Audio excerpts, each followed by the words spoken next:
Hey there, curious minds. Welcome back to the Deep Dive. We're the place where we unpack complex topics, turning them into clear, actionable insights just for you.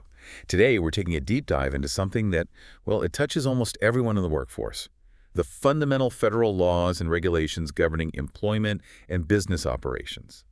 Think of it as your essential guide, understanding the rules of the road for anyone navigating the professional landscape. Yeah, and what's fascinating here is how these seemingly technical regulations really form the backbone of our economy. They protect workers, ensure businesses operate smoothly, fairly. We'll be digging into the most important nuggets of knowledge, give you a solid foundation, and explain each concept so it's easy to grasp. Okay, let's unpack this right from the start then. Worker classification. Imagine Sarah, a new small business owner. Maybe she's hiring her first few team members. This is probably her first hurdle, right? Why is it so crucial for Sarah or any business to properly determine if someone is an employee or an independent contractor? Or they're like common mistakes people make here? And what's the biggest consequence if she gets it wrong? That's an excellent place to begin because this distinction, it really is foundational. You see, all the payroll complexities we'll get into later, things like taxes, benefits, workplace protections, they only apply in an employer-employee setting. For independent contractors, those specific rules, well, they just don't come into play. Getting this right up front prevents huge headaches, legal fights, and pretty significant financial penalties later on. Now, when Sarah or really any business owner tries to figure this out, it's rarely black and white. There's no single checklist item that just gives you the answer. It's very much a kind of weighing process. You look at several key factors together. A weighing process. Okay, so what are those factors? Let's break them down. First, and maybe the most important, is control. Does the business control or even just have the right to control what the worker does and, crucially, how they do the work?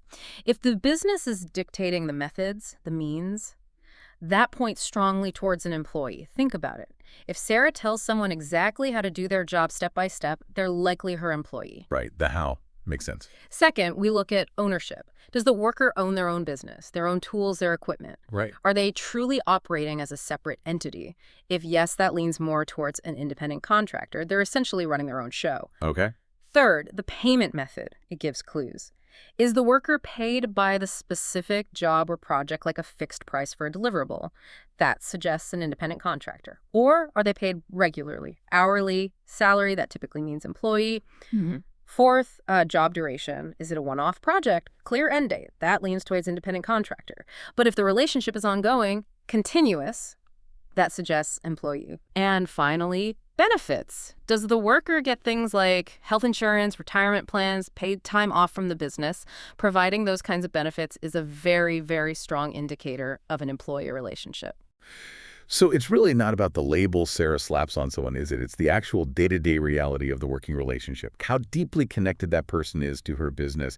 And getting this classification right is, like you said, the absolute bedrock for everything else. Getting it wrong, big fines, maybe unpaid taxes, lawsuits. Ouch. Okay, speaking of things that hit your wallet directly, let's unpack FICA. This is the one that really shapes your future benefits, right? Retirement, disability. Federal Insurance Contributions Act. It's a cornerstone, yeah. Yes. What are the fundamentals everyone needs to grasp here? Absolutely. FICA is, well, it's essentially your lifelong insurance policy funded through work. In terms of participation, pretty much everyone who works in the U.S. is involved. All full-time, all part-time employees, they must participate. And even self-employed individuals, they have to pay in if their net profits are over a really quite modest $400 in a year. There are only a few very rare exemptions, like certain government workers. Okay, so almost everyone's in. How it's funded. Right, funding. FICA is specifically funded by taxing income you earn from labor. So think wages, salaries, tips, bonuses, commissions, that kind of thing. And crucially, it's funded by both employers and employees. Yes, that includes self-employed folks too. They pay both sides, basically. Both sides. Okay, let's break that down. What's the employer's part? Good question. The employer's responsibility is, first, they have to match their employees' contributions to FICA dollar for dollar. They're also responsible for paying the tax over to the government and, importantly, withholding the employee's share directly from their paychecks. Ah, so they handle the collection. Exactly. And if an employer slips up and fails to withhold, they're still on the hook for the employee's half. Now, they do have a right to get that money back from the employee eventually, but the initial liability is theirs. And just to be clear, there are penalties if employers don't make these FICA deposits on time. Okay, got it. So what about the employee side? What are we paying? Right, the employee's responsibility. For Social Security, employees contribute a percentage of their net taxable wages, but only up to a certain income cap each year. That cap changes most years. Earnings above that specific amount aren't taxed for Social Security. Oh, interesting. There's a cap. For Social Security, yes. But for Medicare, employees contribute a percentage of their entire gross wages. There's no income cap for the Medicare portion. And on top of that, individuals with higher incomes, they contribute an additional small percentage for Medicare on their total gross wages. Ah, okay. So two parts. Social Security with a cap, Medicare with no cap, plus maybe a bit extra for high earners. Precisely. It ensures broad funding. And gross wages here means all your earned income, salary, bonuses, commissions. But importantly, unearned income like gifts, interest, dividends, that stuff is not subject to FICA. Good distinction. And what about the self-employed? You said they pay both sides. Yeah, self-employed persons, they contribute to FICA through what's called the self-employment tax. The rate is essentially equal to both the employer's and the employee's contribution combined, so it's higher. But it's only imposed on their net profits from self-employment, and again, only if those net profits are over $400 in a year. Makes sense. Can any of this be deducted on taxes? Good point on deductibility. An employer's FICA contribution, the part they pay, is deductible for them as a regular business expense. However, the employee's portion, the part withheld from your check, is not deductible by the employee. But here's a little benefit for the self-employed. Since they're paying both halves, they actually get to deduct one half of their self-employment tax calculation when figuring out their adjusted gross income. Ah, Yeah. okay. A small break for them paying double. And the payoff for all this is the benefits, right? Exactly. The benefits FICA provides are vital. Disability pay, retirement pay, survivor's benefits if something happens, dependents benefits, and of course medical benefits under Medicare. And it's important to distinguish Medicare, the federal program, from Medicaid, which is state-run though related. These FICA benefits are available regardless of any private insurance or retirement plans you might have. And you can't opt out of Social Security even if you think you have enough saved elsewhere. So the core takeaway for you listening is this. FICA isn't just some random deduction. It's your insurance policy, funded bit by bit from every paycheck.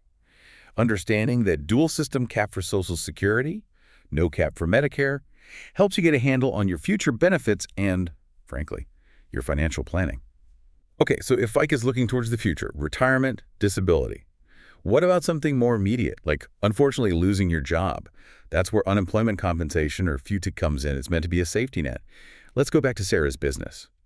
If things didn't go well and she had to lay someone off, how does this system actually kick in? Yeah, you've hit on a critical support system. EF2 stands for the Federal Unemployment Tax Act. It basically sets up a state-run insurance system, provides income to workers who lose their jobs. And while FUTA provides the federal framework, the states actually administer the program. So states run it, but under federal rules. Mm-hmm. Who has to participate? Right. For participation, it's not every single employer, but it's most of them. The general rule is, if your quarterly payroll hits at least $1,500, or if you employ at least one person for 20 weeks in a year, you generally have to participate. But here's a really important difference from FICA. Self-employed individuals do not participate. They don't pay into FUTA, and they generally can't receive FUTA benefits. Okay, that's a key distinction. How is it funded then, if not by everyone? Good question. When it comes to funding, unemployment taxes are payroll taxes, but they're generally assessed only against the employer. Ah, so the employee doesn't usually pay this one. Correct. Typically not. There's a federal unemployment tax rate. It's 6.0%, but it's only on the first $7,000 per year of compensation for each employee. However, and this is key, employers can get a pretty big credit against that federal tax for the payments they make into their state unemployment tax system, up to 5.4% of that first $7,000. So the actual federal tax paid is often much lower. And interestingly, an employer's state tax rate can actually go down if they have a below-average number of unemployment claims from their former employees. It incentivizes stable employment. Okay, so employers pay it, mostly at the state level, and good performance can lower their rate. Is it deductible for them? Yes. Regarding deductibility, the employer's each of AF payments are deductible as an ordinary business expense. Since the employee generally doesn't pay this tax, there's no deduction for them. Right, and the benefits. Who gets them and how much? So, for benefits, unemployment benefits are typically available only when an employee's job termination was not their fault. So if Sarah had to lay someone off because of economic reasons, lack of work, that person would likely be eligible. But if someone quits voluntarily or is fired for misconduct, probably not. Benefits are then distributed by the state governments. The amount varies quite a bit by state. It's usually determined by how long the employee worked and what their previous pay rate was. And importantly, these payments are not limited to whatever the employer might have paid in for that specific employee. It works like an insurance pool. Right, it's insurance. So at its core, FUTA is an employer-funded safety net, deductible for the business. It's designed to help you, the worker, if you lose your job through no fault of your own. And the benefits could potentially be more than what was directly contributed for you. It's a vital support system for, well, economic stability. That makes perfect sense. Okay, moving on. What if Sarah's employees are actually on the job and something unexpected happens? Like an injury. That's where workers' compensation fits in, right? These are state-run programs, again, designed to help employees recover from injuries that happened while working. Exactly. This is a really critical area for workplace safety and making sure employees are taken care of if they get hurt doing their job. In most states, having workers' comp coverage is compulsory for employers, and the core principle here is strict liability for the employer, regardless of fault. Strict liability, meaning Meaning, the only thing an employee generally needs to show to collect benefits is that their injury occurred while they were acting within the scope of their employment. It's kind of like no-fault auto insurance, but for the workplace. An employee can usually collect even if they were a bit negligent themselves, maybe even grossly negligent, or if they sort of assumed some risk doing the job. wow, okay, so fault usually doesn't matter. Generally, no. However, there are limits. They typically cannot recover if the injury resulted from, say, intoxication on the job or fighting, or if it was self-inflicted. The real purpose is to enable recovery for genuine work-related injuries without getting bogged down in who was technically to blame. Got it. Who has to participate in these programs? Is it every employer? For participation, most employers do have to participate. But there are some common exceptions. Things like agricultural workers, domestic workers, sometimes very casual employees like temporary office staff. Public employees might be covered under different systems. And importantly, independent contractors are generally excluded. They're expected to have their own coverage. Also, some states exempt really small employers, maybe those with only 3 or 4 employees. Okay, so most, but not all. How is it funded? Does the employee pay? No, the funding is typically handled entirely by the employer. They pay for it by purchasing workers' compensation insurance, usually from the state's fund or from a private insurance carrier. Some large, financially stable companies might be allowed to self-insure, meaning they pay claims directly. Now, in states where coverage isn't actually mandatory, an employer who chooses not to have it, they give up some important common law defenses if an employee sues them for an injury. Defenses like contributory negligence or assumption of risk go out the window, making it much easier for the employee to win a lawsuit, and the potential damages aren't capped like they often are under workers' comp. So there's a strong incentive to have the insurance, even if it's not strictly required. Is it deductible for the employer? Yes, on deductibility, the premiums paid for workers' compensation insurance are considered ordinary business expenses. So they are deductible by the employer, and since employees don't pay for this insurance, there's no deduction for the worker. Makes sense. And the benefits themselves, what do they cover? The benefits provided are pretty comprehensive. Workers' comp covers basically any injury or disease, even the aggravation of a pre-existing condition, as long as it results from employment. Benefits can include money for lost income while you're unable to work, payments for permanent disability, compensation for losing limbs, payment for prosthetic devices, all necessary medical services, burial costs, and even survivor's benefits for the family if the injury is fatal. And just like FUP Today or other insurance, the benefits aren't limited to whatever premiums were paid specifically for that employee. It's an insurance system. So it's a no-fault system, mostly, funded by employers, designed to protect you if you get injured at work, pretty much regardless of who caused it. It really underscores the employer's responsibility for, keeping the workplace safe and taking care of people if something does go wrong. That brings us actually pretty seamlessly to healthcare coverage. As Sarah's business grows, thinking about offering health benefits will be huge. Let's turn our attention now to the Affordable Care Act, the ACA, big topic. The main purpose, as I understand it, is to improve access to healthcare in the U.S., making sure workers can get affordable coverage. The ACA, yeah, it definitely has a broad and important purpose, and it changed a lot of things. First, just broadly, healthcare coverage can come from different places, right? You might get it through your employer's plan. You could buy a plan yourself through a health insurance marketplace, maybe with financial help. You might be covered by government programs like Medicare, most Medicaid plans, or programs for veterans, or you could just buy a policy directly from an insurance company outside the marketplace. Lots of avenues. What about participation? Who has to be involved? Right, participation. Generally, both employers and individuals have roles here.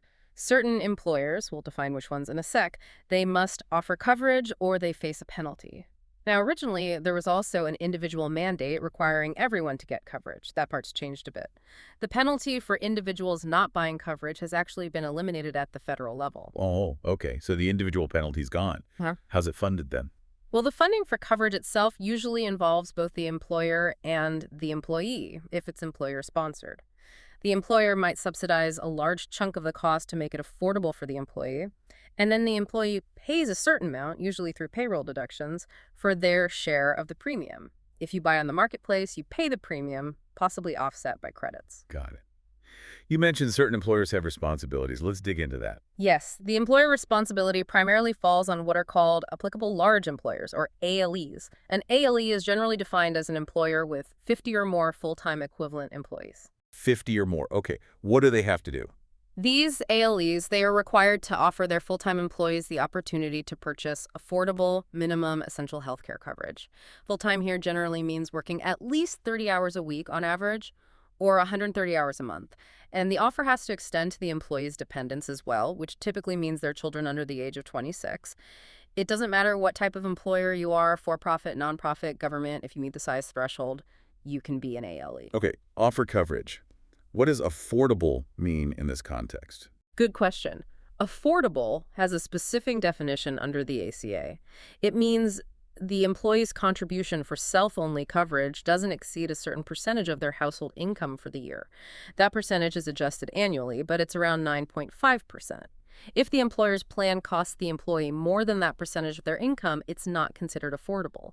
Employers who don't comply with these requirements, either not offering coverage or offering coverage that isn't affordable or doesn't provide minimum value, they face penalties.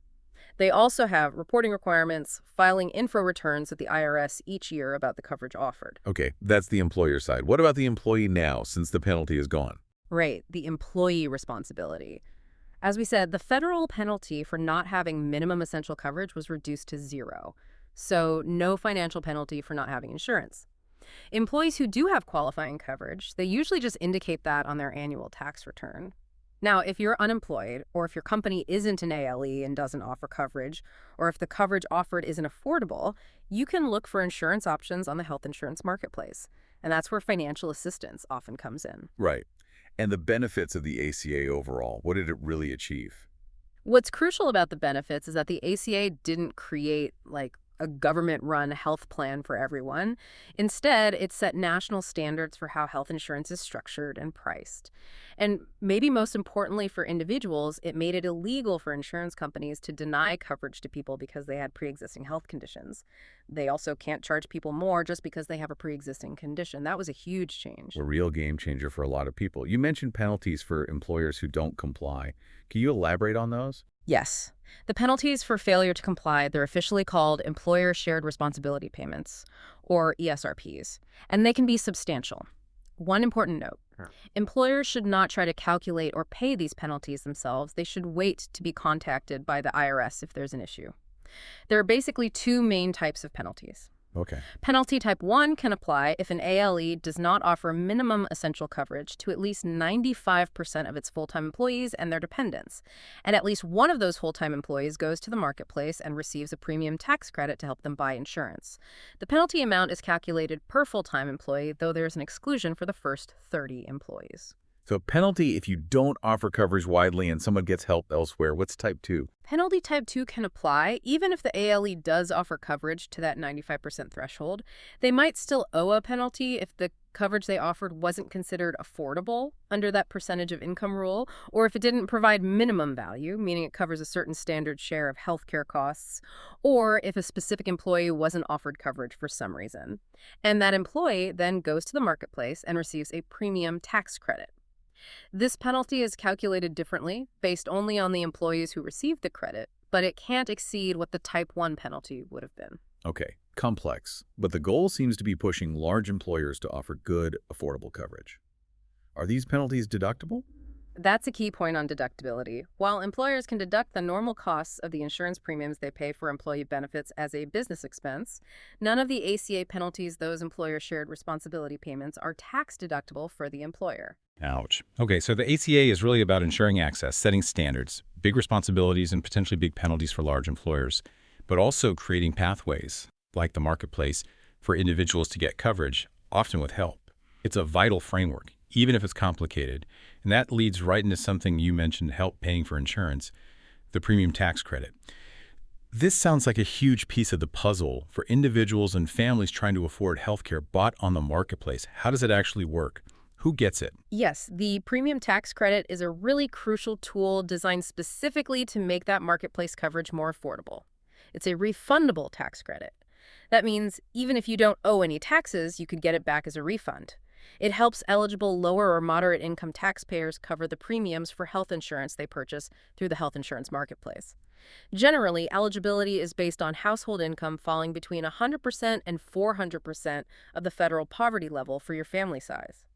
Although, notably, there's a temporary rule change through 2025, where even people earning more than 400% of the poverty level might be eligible for subsidies, capping their premiums at 8.5% of their household income. Okay, so it targets lower and middle incomes primarily, but with a temporary expansion.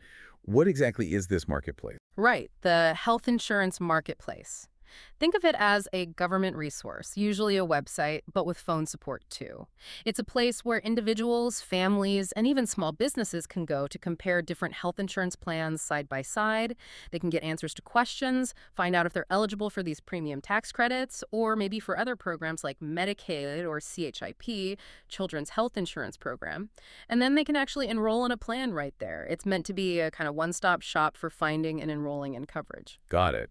So who specifically is eligible for this tax credit? Are there hoops to jump through? There are several eligibility requirements that a taxpayer has to meet, all of them. First, as we said, their household income generally needs to be within that 100% to 400% range of the federal poverty level, keeping the temporary expansion in mind.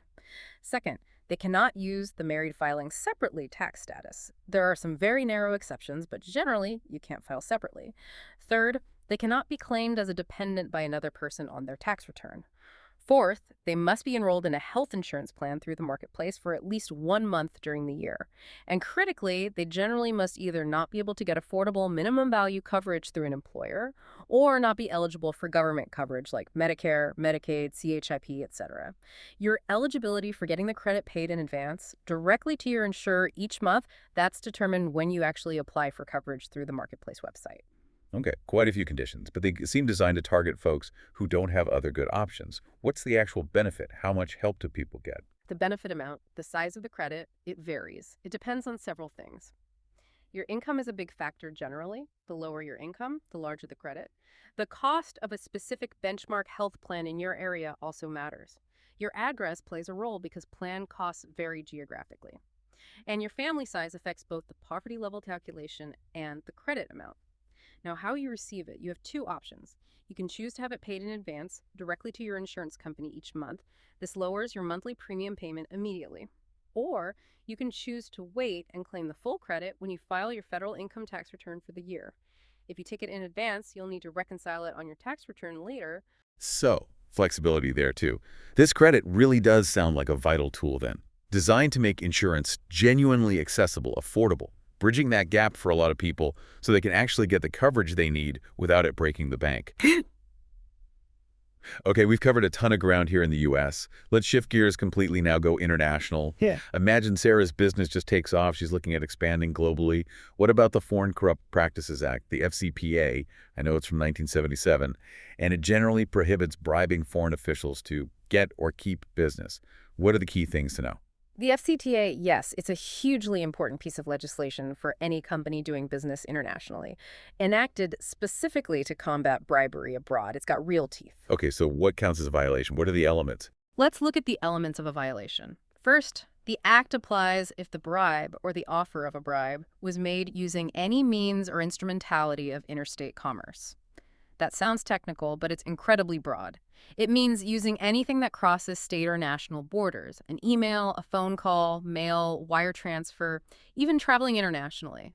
Almost any business transaction can trigger it. Okay, very broad reach. What counts as a bribe? Right. Bribes under the FCPA is also defined broadly. It includes offering, paying, promising to pay, or authorizing the payment of anything of value. Right. That could be cash, obviously, but also property, gifts, travel, entertainment, even charitable contributions if they're used improperly. And it has to be offered corruptly to a foreign official, a foreign political party or official, or a candidate for foreign political office in order to influence any act or decision of that foreign official in their official capacity or to secure any improper advantage, all with the goal of obtaining or retaining business. Anything of value. Okay. Does it have to be paid directly to the official? No, and that's a critical point. The Act also covers payments or promises made to any person, like an agent or a consultant. If the person making the payment knows that all or a portion of that payment will be offered, given, or promised directly or indirectly to a foreign official for a corrupt purpose.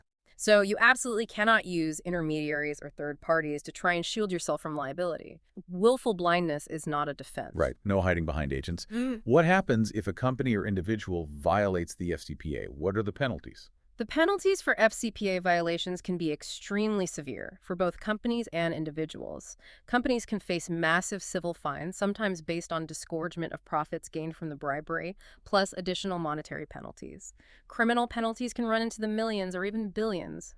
Individuals involved can face substantial fines as well, and crucially, they can face imprisonment up to 5 years per violation for the anti-bribery provisions.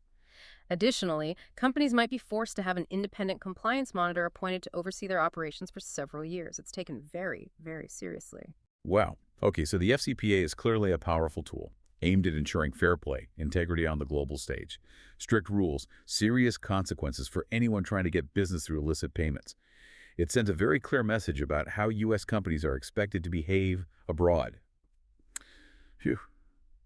What a journey we've taken today, really. A deep dive indeed. From figuring out how to properly classify workers right at the beginning, understanding those crucial payroll taxes like FICA and FUTA that affect paychecks and safety nets, to the essential protections of workers' compensation if someone gets hurt on the job, navigating the complexities but also the accessibility provided by the Affordable Care Act for healthcare, and even touching on global business integrity with the FCPA. It's just so clear that understanding these foundational regulations isn't just about, ticking boxes for compliance. It's really about navigating the professional world with confidence and ensuring fairness for everyone involved. Absolutely. And if we kind of connect all these dots, maybe look towards the future, it raises a really interesting question, I think. As the nature of work keeps evolving so rapidly, think about the gig economy, fully remote workforces, global teams becoming the norm. How might these fundamental federal laws and regulations, many conceived decades ago, need to adapt? How do they continue providing stability and fairness for both businesses and individuals in this changing landscape?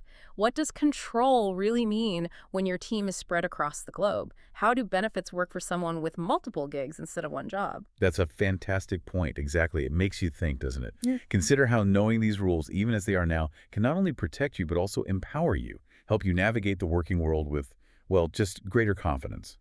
Whether you're like Sarah starting that new business or you're an employee wanting to understand your rights and benefits. Thanks so much for joining us for another deep dive.